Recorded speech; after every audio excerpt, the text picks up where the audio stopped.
atas kesempatan ini. Saudara kekasih, saya menyaksikan kasih Tuhan dalam kehidupan saya. Waktu hari Minggu saya masih singar, saudaraku, masih ada di tempat ini. Tapi hari Senin Tuhan izinkan sesuatu terjadi di dalam kehidupan saya.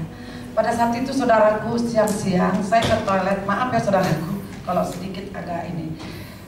Itu saya buang air kecil seperti darah saudaraku. Padahal saya perasaan nggak sakit. Itu merah seperti darah, tapi nggak darah. Lalu saya sakit luar biasa saudaraku, sakit. Tapi saya nggak mau bilang sama anak saya, takut anak saya nanti khawatir, takut dan sebagainya, karena anak saya semua dalam keadaan kerja. Saya diemin, menantu saya nanya, kenapa nangis bu?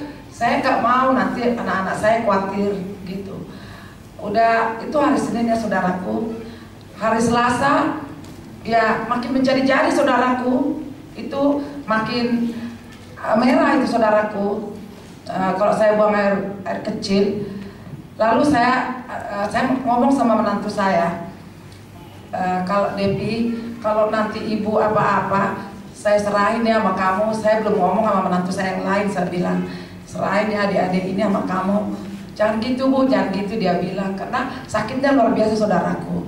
Tapi saya tetap berdoa, karena kan di TV ada live ya, ada 70 ya. Itu saya dengerin, terus saya dengarin, saya berdoa, Tuhan kalau memang udah selesai, ya terjadilah seturut dengan kehendak-Mu. Karena begitu sakit Tuhan. Tapi kalau belum selesai tugas saya di dunia ini, ya izinkan kesempatan bagi saya. Saya katakan demikian saudara kekasih. Rabu saya nggak datang ke gereja. Saya telepon teman-teman sama supir, saya nggak bisa, saya katakan. Pada saat itu saya cerita sama menantu saya yang paling besar, tolong kesini ya Len, ibu lagi gini. Kenapa bu?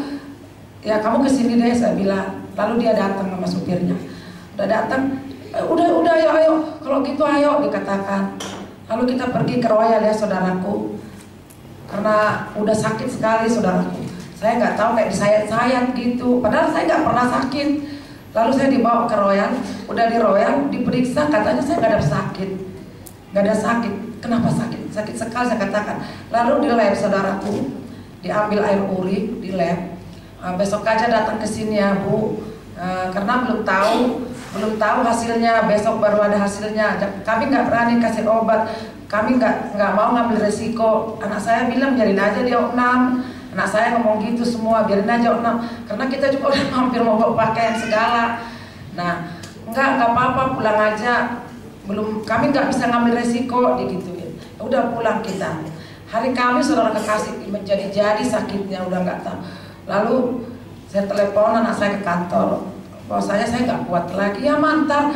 Ntar sabar aja, nanti kan kita ke sana melihat hasilnya. Lalu saya pulang, kita pergi lagi ke Royal saudara kekasih. Di Royal dikasih tahu labnya bagaimana. Saya tuh nggak ada sakit, tapi dikatakan ibu dulu sering minum kopi. Iya, saya katakan dulu saya suka minum kopi. Terus ibu suka minum teh manis. Iya, semuanya bagus. Ginjalnya bagus, darahnya bagus, nggak ada diabetes, nggak ada apa-apa, semua bagus. Karena dokternya ada berapa yang diperiksa, nggak ada apa-apa katanya. Terus gimana dong kok sakit gitu?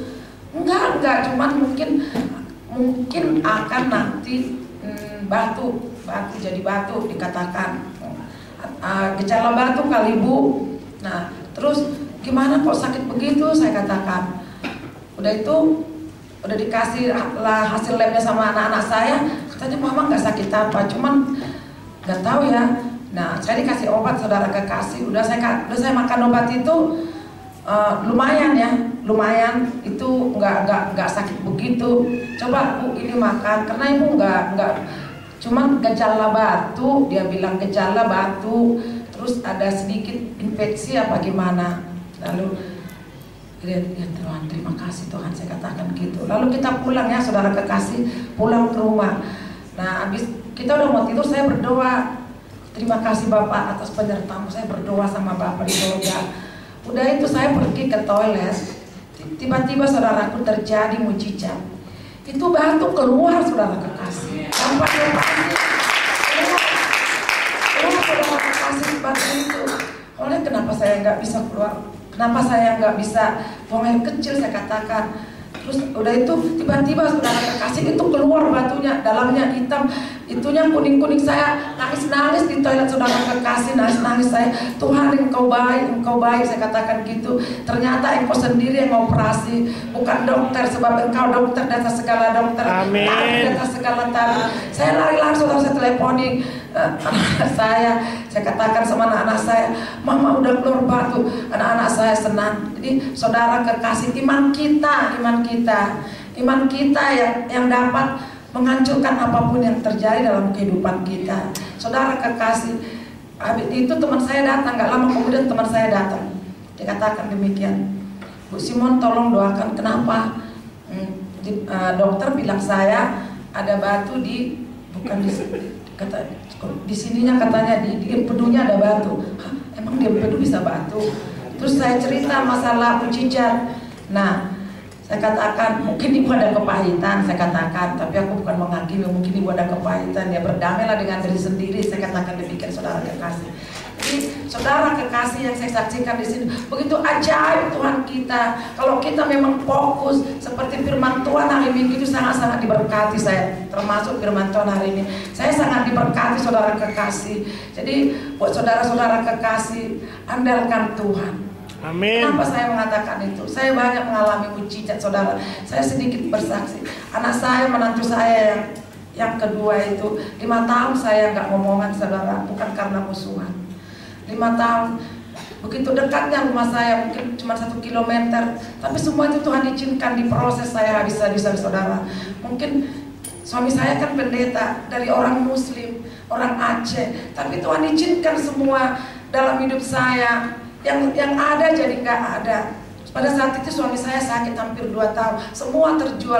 Anak saya 7 saudara kekasih. Saya harus sekolah. Saya hanya melayani gitu. Saya nggak punya kerja selain saya ikut suami melayani karena kami bagian misi saudara kekasih.